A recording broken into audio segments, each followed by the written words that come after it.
শিক্ষা খাত, স্বাস্থ্য খাত এবং আরো যেগুলো জরুরি খাতের উন্নয়ন দরকার ছিল সেগুলোকে তারা পুলিশার। যে দেশের মানুষ তার প্রয়োজনীয় খাবারটা কিনতে পারবে না তার বেতন থেকে, তার সন্তানদের স্কুলে বেতনটা নিশ্চিত করতে পারবে না, বই কলম খাতা কিনতে পারবে না তার বেতন থেকে, তাহলে উন্নয়নটা কিসে? কয়েকটা মানুষ কোটি কোটি টাকা, শত শত কোটি টাকা উপার্জন করে বিদেশে পাচার করবে। এই তো বাংলাদেশ ব্যাংকের একটা প্রতিবেদন দেখলাম, শুধু ব্যাংক খাত থেকেই 5 লক্ষ কোটি টাকা পাচার করা হয়েছে, শুধু ব্যাংক খাত থেকে। এবং 3 লাখ টাকা একেবারে সরাসরি পাচার, আর 2.5 লাখ টাকা, 5.5 লক্ষ, আর 2.5 লক্ষ কোটি টাকা সেটা নানাভাবে চালিয়ে করা হয়েছে। এটা একটা বাংলাদেশ ব্যাংকের একটা রিপোর্ট।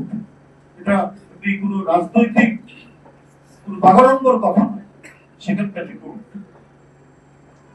এই এই এই মানে 15 বছর 16 বছরে শেখ হাসিনার আমলে এই কাজটি করা হয়েছে। অথচ শিক্ষা খাত, স্বাস্থ্য খাত এবং আরো যেগুলো জরুরি খাতের উন্নয়ন দরকার ছিল সেগুলোকে তারা পুলিশার। যার কারণে আপনারা দেখেছেন যে করোনার সময় পর্যন্ত তারা জালিয়াতি করেছে, করোনার সরঞ্জাম কেনাকাটা। সে ভ্যাকসিন করে যে দরবেশ সাহেব এখন জেলখানায় আছে, নিজের লোকদেরকে সেই দায়িত্ব দিয়ে সে আসছে। প্রয়োজনীয় কিট এবং অন্যান্য যে জিনিসগুলো দরকার ছিল সেগুলো সেখানে জালিয়াতি করেছে তারা। আপনার সমস্ত পত্র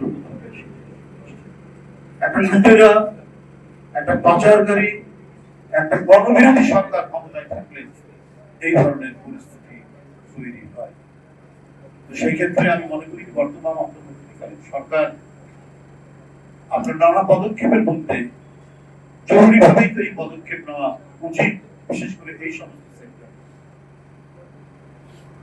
এবারও জানি না সামনের কিভাবে মানে বাজেটে কিভাবে নিয়ে আসবে, সংস্কারের নানা কথা বলা হচ্ছে এবং স্বাস্থ্য খাতের ব্যাপারে। স্বাস্থ্য খাত উন্নত করার জন্য বাজেটে যে বরাদ্দ রাখা দরকার সেটা কতটুকু বরাদ্দ হবে আমরা জানি না, সেই কোথায় যাবে। কিন্তু সেটার যদি কিছু আলামত আমরা আগে থেকে দেখতে পারতাম, আমরা দেখতাম নার্সিং সেবায় যারা রয়েছেন তাদেরকে প্রয়োজনীয়